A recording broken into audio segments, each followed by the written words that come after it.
各位观众晚上好，我们今天要玩 Gaia 幻想记, or as we know it in English, Illusion of Gaia. Well, normally I'd say we were playing this game, but actually this is a review thread. So, let me change the camera. Need to pick the right camera, guys. There you go. Alright.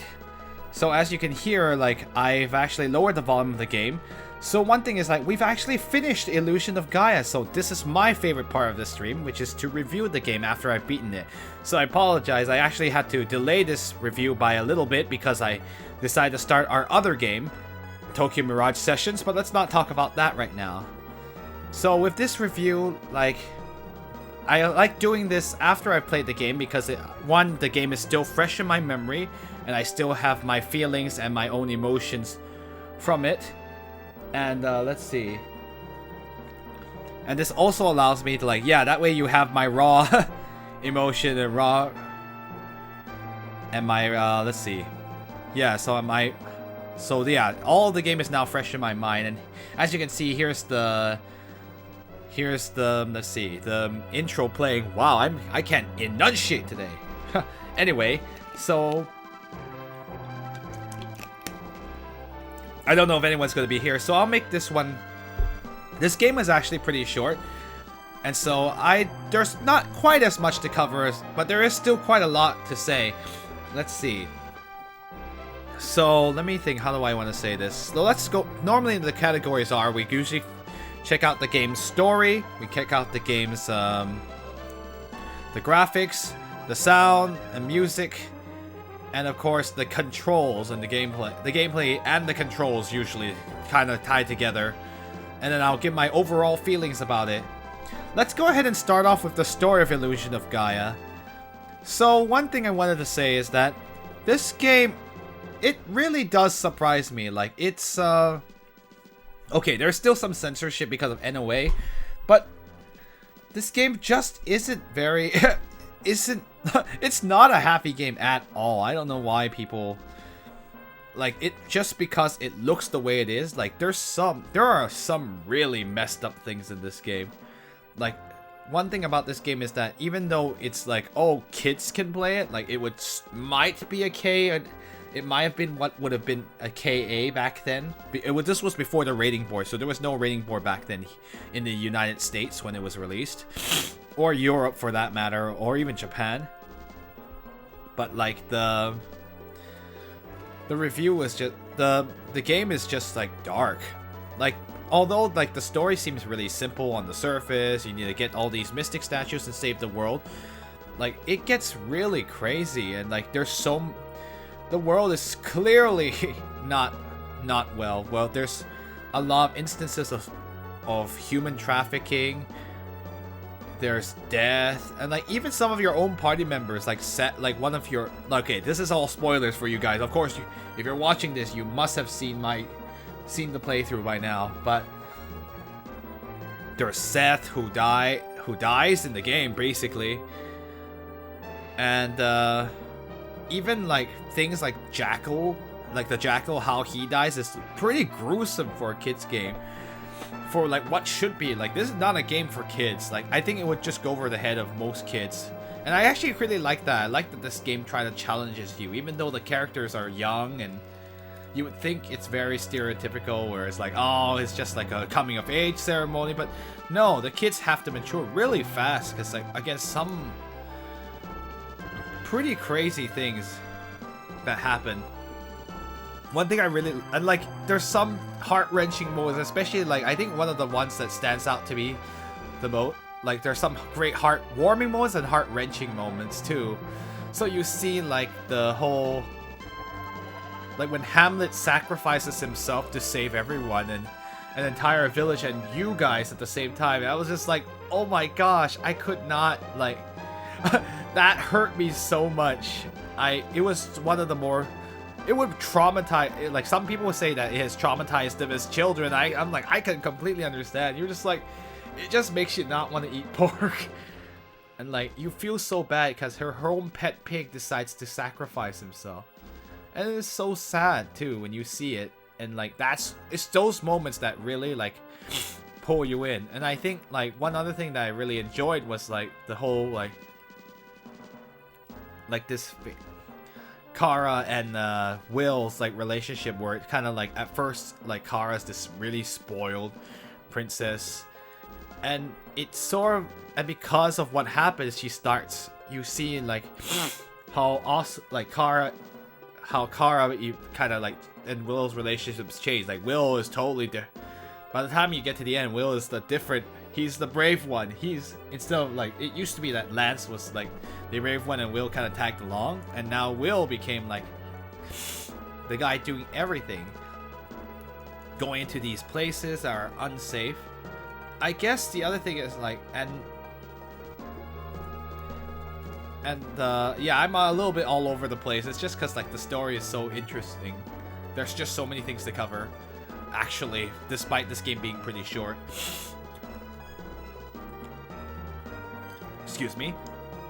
So the other thing to mention is that,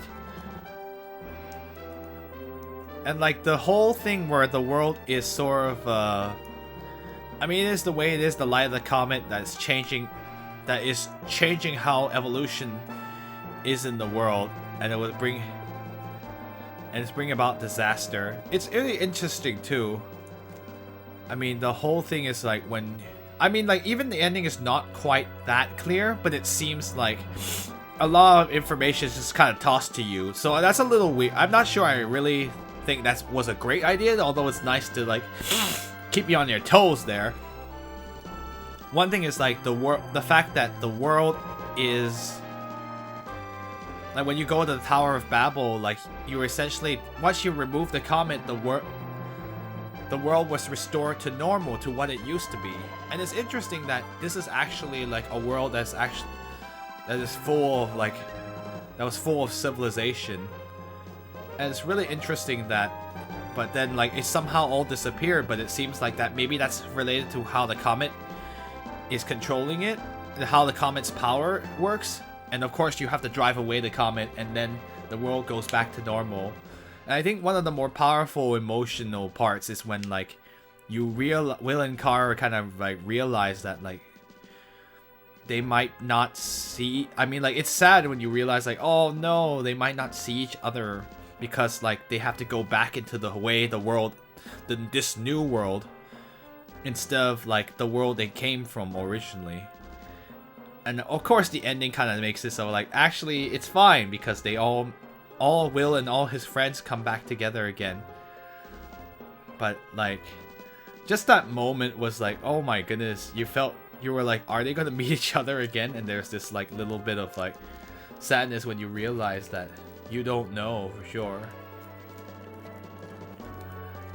It's interesting also, the credits also was pretty nice in that it showed you I think that was also a nice powerful moment where it told you what you have done in the game, and I thought that was great too, where it kind of ties it all together.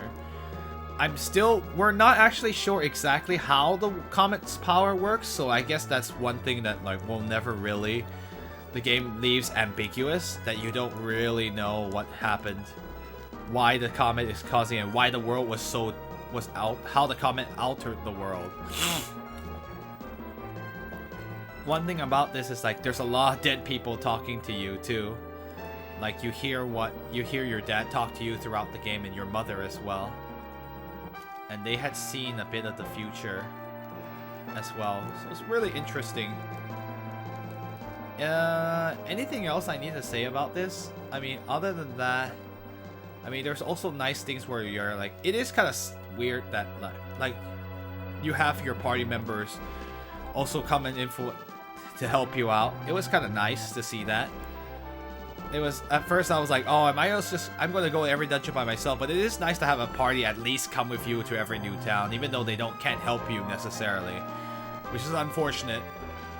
I feel like I wish you could have had more help from your party members, but you know.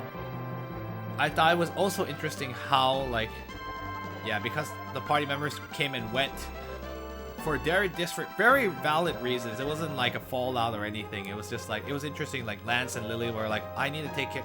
Lance is like, I need to take care of my father, and Lily, of course, wants to be with Lance because they, like, she loved him. And then let's see. And also how like Neil, even the inventor, like had to take over his parents' company after he finds out that they've been killed, which is terrible. That was a moment of shock right there. So yeah, things die. Jeez, this game is really cruel sometimes.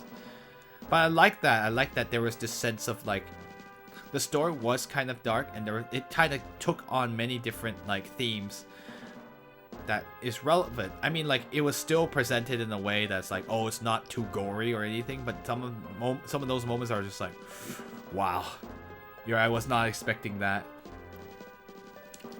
And even cannibals in the game too, and it was like a little bit of a reflection of like how the world was and is, I guess, with a lot of human trafficking. So yeah, I think overall I really did enjoy it. It's nice and it's not too long of a game, but it was actually really cool to see. It was pretty cool and a nice little like, kind of like a story about the world itself, really. And it was great to kind of see it all come together. And I do wish though that there were more details on like how certain things worked. So because I'm also still a little unclear. But otherwise, I really did enjoy it. It's actually really had some really great moments there. Let's see.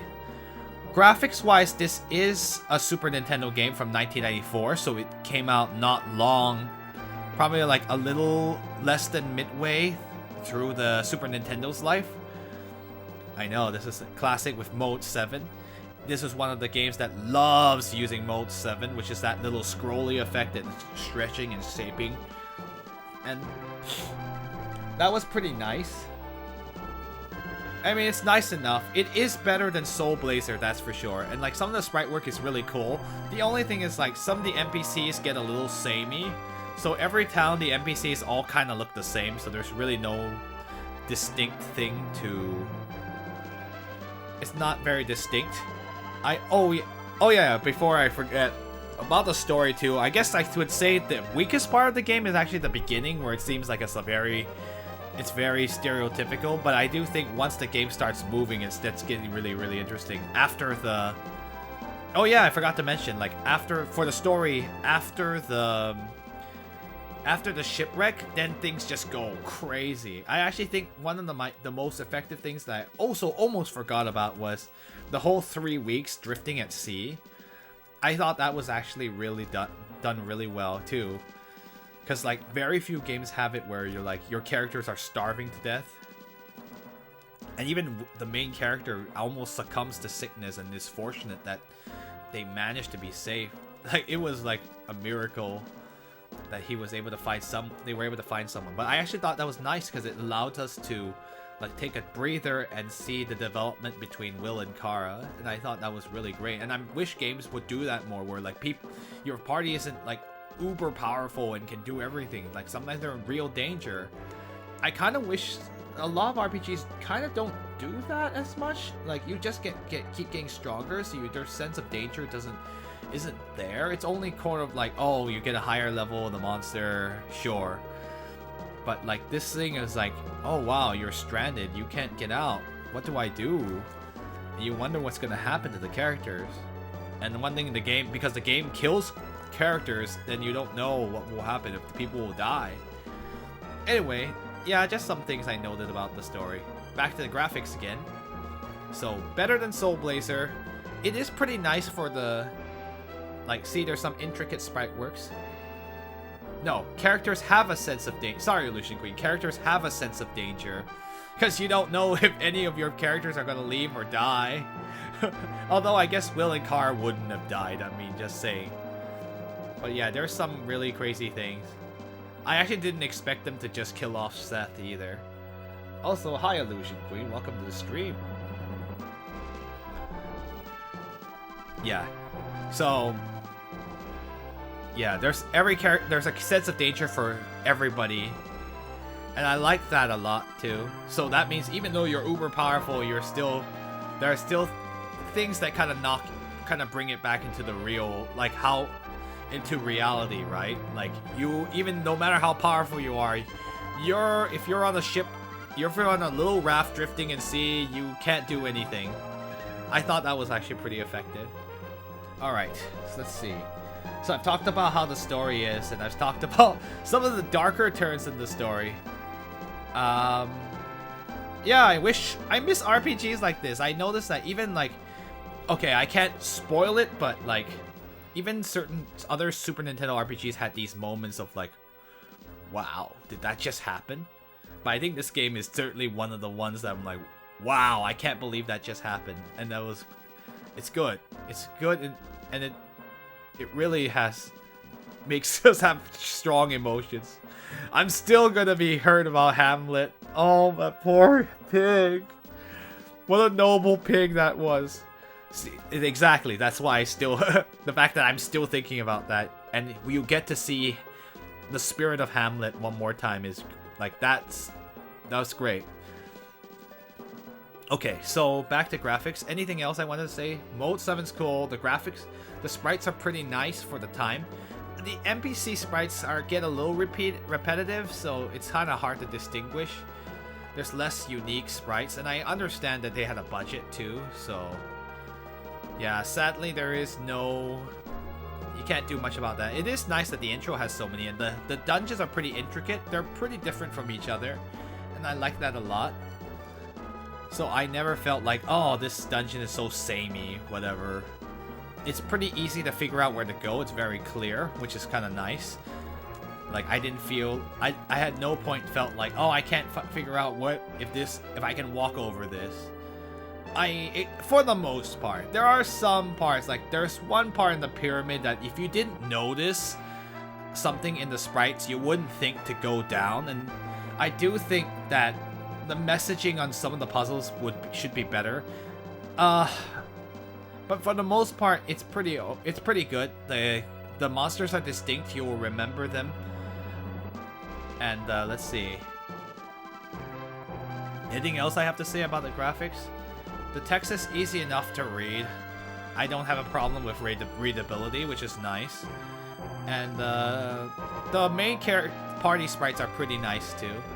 They're not the best I've ever seen on the Super Nintendo, but like I can definitely distinguish the party members. And I think they did a good job of bringing Hagio Moto's work to life.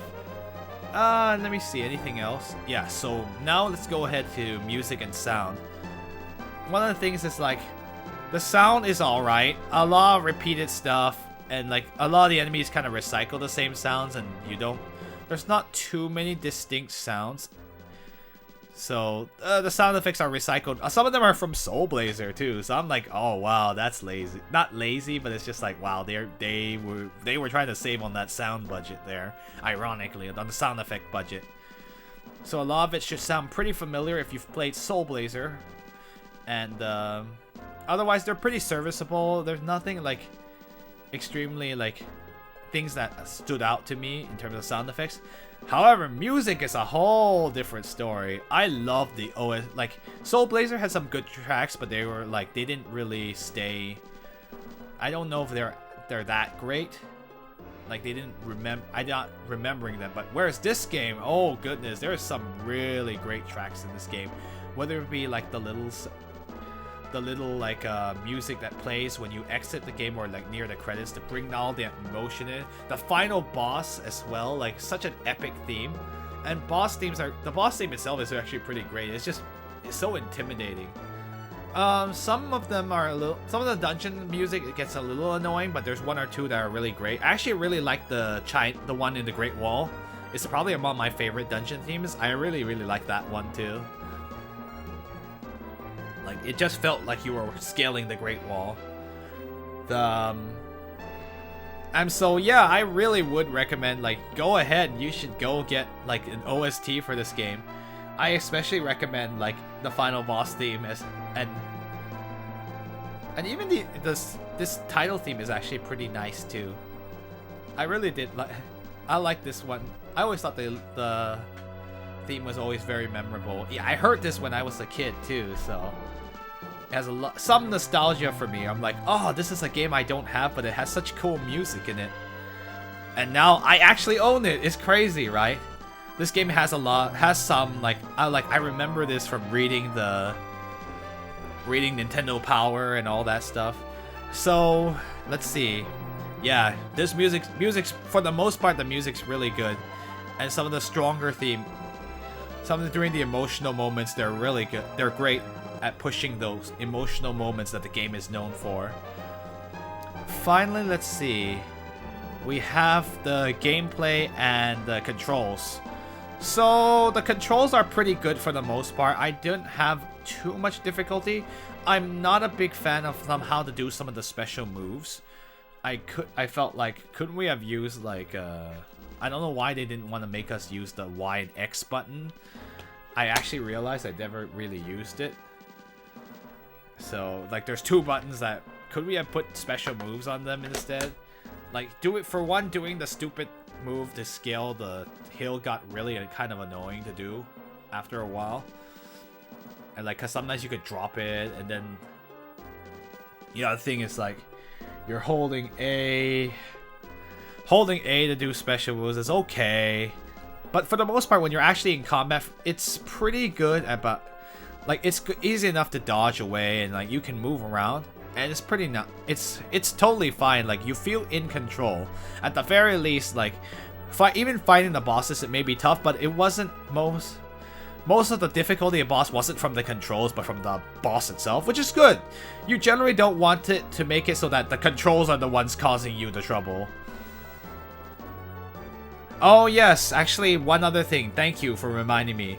One thing I didn't like was that the control pad here actually skips dialogue, and it's actually really terrible because the game is so sensitive that you can skip dialogue so quickly, and we missed out on some lines because of that. And I'm kind of annoyed about that, honestly. Thank you for reminding me. I wasn't a fan of that.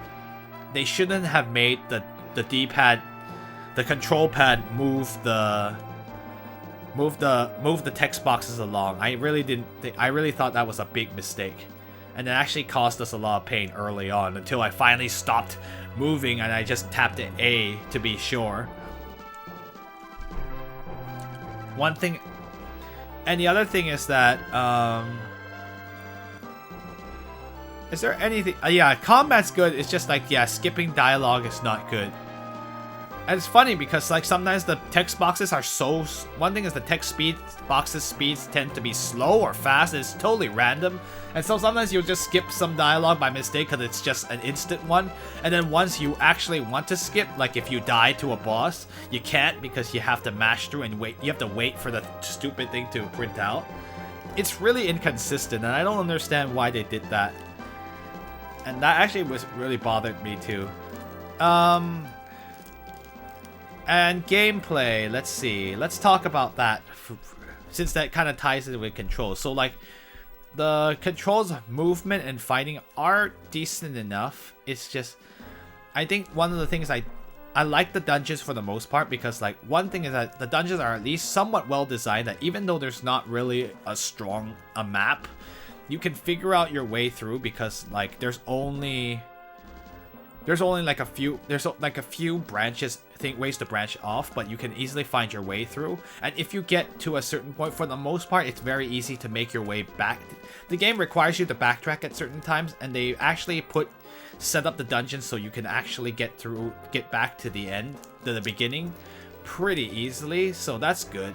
There are some rooms like the pyramid where you had to finish each room, and they always put like a portal near each of the stones so that you could come back up faster, and that was all pretty good.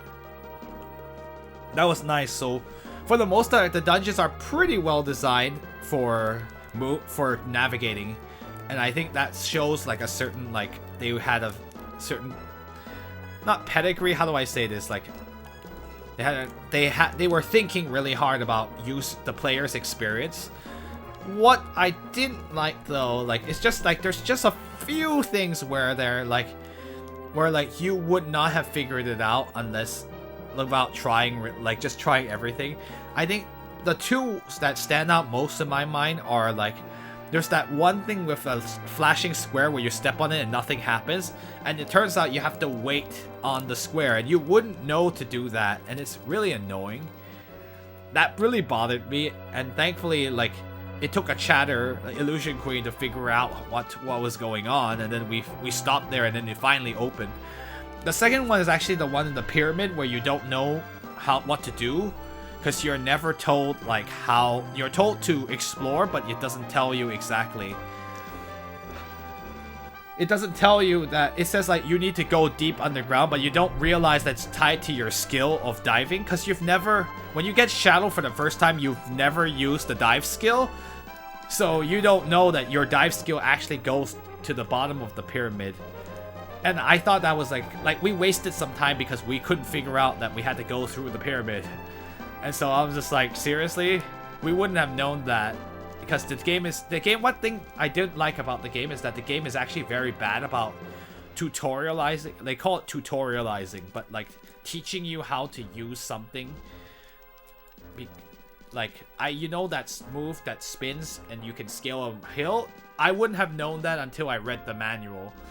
And I mean, it's kind of excusable because this game expected you to have a copy of the manual with you and you could see the controls, but still, like, if you didn't have the manual, you were basically boned because you wouldn't know how to do the spinny move without knowing that you had to hold A for a while until LR, and it's like, that's not intuitive at all. And it sort of needed, like, they needed to tell you the exact button prompts because it's actually very vague. They say, oh, you just use the A and L and R buttons, and you're like, what does that mean? Yeah, generally they should teach you how to do it, and or at least show you the button prompts, because there were Super Nintendo games that did tell you that, so it's not unheard of. And so I felt like that was actually kind of a misstep, where they didn't teach you things. They didn't teach you things, man. They shouldn't expect you to look at the manual. But yes, the other thing I want to mention is outside of that, yeah, outside of the guide dang it's basically the parts that are not, yeah, let's talk about bosses really quick. It's really weird where I feel like the game's first boss is so much more difficult than everything except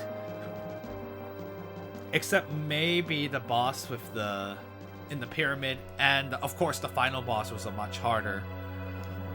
The first boss is sort of like, the one thing I didn't like either is that Gaia actually, the Gaia you serve, actually gives you a bad strategy for the first boss, so anybody who followed that strategy was just going to get owned, because like that actually is not good. Gaia tells you to go behind the boss, but it's actually not the smart thing to do. The real thing to do, it would have been actually just to stay where you are and just stay right out of range of the laser. He tells you to go behind the boss to avoid the laser, but if you go behind, you just get owned by everything behind you. So I'm kind of like, this game doesn't know how to teach players, even though it's well designed. It's just unfortunate that the tutorial stuff isn't very good. Anything? Let me think. And the other thing is, yeah, that the difficulty spike for the first boss is just terrible, and it was painful. The final dungeon has a boss rush. It's pretty rough, and like it's a good thing you're decently leveled by then, and then like I actually knew how to beat the bosses again. It is pretty cool, but at the same time it is a little nerve-wracking that you have to rely on continues. I wish continues would actually heal you full, but oftentimes it heals you half, so you can end up in this loop where you can't beat the boss and you keep wasting your continues. And of course, some of the bosses take forever to get through the dialogue for like the final boss. That was really a big issue, but it's not a minor thing, but it's not game breaking, but it was kind of annoying to deal with. Let's see. with gameplay, is there anything else I need to say? Oh, yes. Let's see. There is one thing I must mention about this game that I'm sure some of you can probably figure out where I'm going. I was saying the tutorial was bad, and there's a reason for that too. It's kind of tied in also to the fact that this game's translation is horrible. Like, I mean, like, look, this is the Super Nintendo era, and this wasn't the age of, like, really, really great translation at all. Like, even beloved games like Chrono Trigger did suffer from minor things. Like, Square games were could get a little rough, but for the most part, at least they were spell checked and they were, like, typed. Like, there may have been some censorship, but at least it was, like, coherent. This game, oh gosh, it really dropped the ball on this game. I have not, like, I mean, Soul Blazer was pretty bad too, but at least that game didn't have that much dialogue. So there was, like, the dialogue was still comprehensible. This game, they just, like, it's just full of English. They messed up some of the, like, it's not even censorship. They just messed up some of the characters. Every character sounds the same. They translated some things very literally, so it sounds super awkward in English, and it just like, if it were, like, I had to, during this stream, it was bad enough that I felt the need to actually change some of the dialogue and re-say them, because I wanted to make each character have a personality. Because, like, in the Japanese version, they certainly had personality. And it's just a shame that they kind of, like, in the English version, everyone sounds, like, the same. I think one of the worst offenders is Lily. Lily got shafted, seriously. Like, a lot of her lines sound stilted and Englishy. Kara kind of, like, everybody, like, yeah, they needed spell check, and it just makes everything sound worse. And I think the mistranslations are the worst part. So it just shows, it shows that they didn't spend enough time on this game's translation, and this is what we get. And it's a darn shame too, because, like, after I looked through all the changed translation lines, some of them are really great lines too, and like, it's huge to hear them, and it makes some things make a bit more sense. So I'm just disappointed. This game really deserves better, and I don't know if there isn't another translation, but someday if someone makes a full fan translation of the game to fix all the text issues, that would be amazing. I would totally, like, maybe even consider playing the game again, just to see what it would sound like if someone competent in Japanese translation did it. Yeah, so it's so sad. It's like, I think that's probably the single worst downfall of the US version, or the US and European versions of the game, is just that translation is just not at the quality it should be. And it's a shame for a game so fun, so good like this, which actually needs a good translation. So yeah, that's pretty much covers all of it. Let's see. So what's my overall experience with the game? I'd say it's actually pretty positive. I like the pace. Yeah, translation makes us have a good story, right? Let me think. Oh yeah, I was gonna say something. The other thing I want to mention about gameplay, one thing I really, instead of harping on the translation, at least one thing, the game is very good about pacing. Like, all of the dungeons, in my opinion, are actually like, they're long enough to play, but they're not too long. And I feel like that's actually really cool. That they didn't make the dungeons they're not overly long. They're easier enough to navigate, and they're interesting. They're all interesting locations. They have little gimmicks, but the pacing of the game is good, because there's enough story, then there's enough gameplay, then there's enough story, then there's enough gameplay. So whoever thought about, like, how to pace the game was on point. The game, like, just like Soul Blazer. Soul Blazer was also well paced for the most part. And I think this game is even better in that sense, where, like,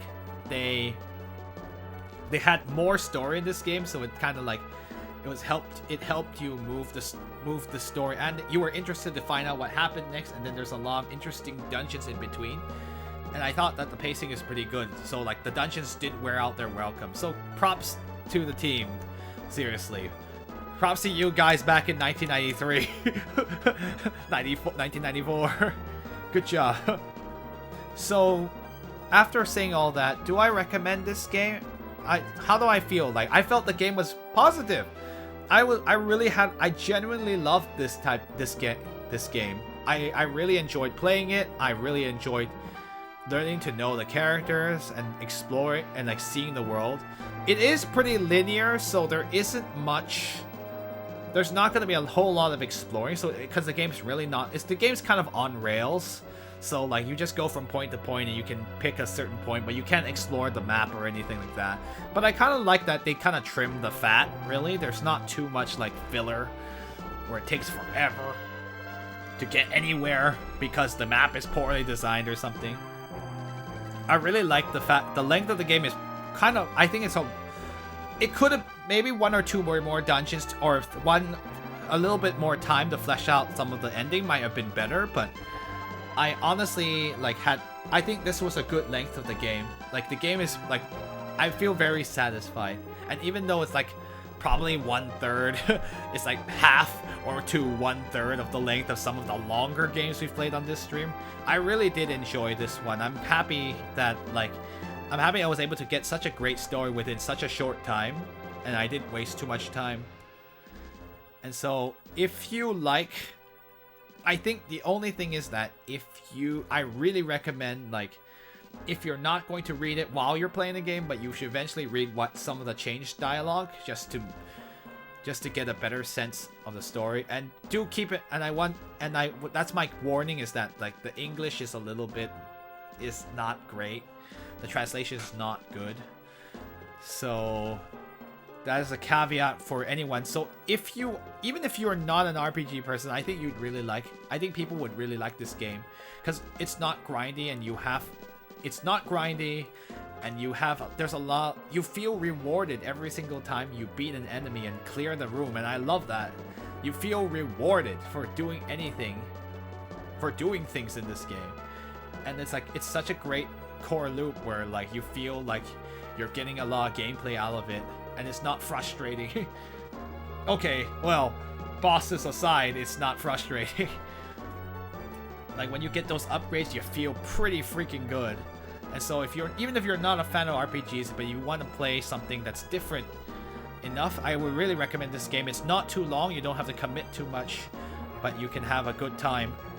And you can experience a decent enough story even with the bad translation. I think if you love RPGs, you should definitely play this, because I think you'll like it very much. It isn't a traditional leveling curve. You do only improve by killing a certain amount of monsters per room, and that's an interesting mechanic to kind of incentivize you to, well, go and search and kill, right? But it's great that they kept it around. So yeah, overall positive. So for me, it's a thumbs up buy, or actually maybe a thumbs up rent for most people, because it's short and you don't need to keep it in your. I don't think you'll need to come back to it very often. And if you really love this game, you can thumbs up buy it. I bought the game, so I guess that's me. And like, I'd probably pop it in. And maybe someday I'll show off the secret boss. There is a secret boss in this game that I didn't get to show in the mainstream. So maybe sometime later. Anything else I need to say? Yeah, that's pretty much it. I think this is definitely among the top of the games I've played. I think I definitely one among my favorites. There are other games I've played on this stream that I really did like too, but this is definitely one of them. So I'm actually pretty excited, because that means that hopefully they keep this quality for the next game, which is Terranigma, which is also on the Super Nintendo. Sadly, I probably won't be able to play it until much later, but hey, I'll show it off at some point. So I think with that, we can just wrap up the review. So let me see what else is. I guess like there isn't with the review over, there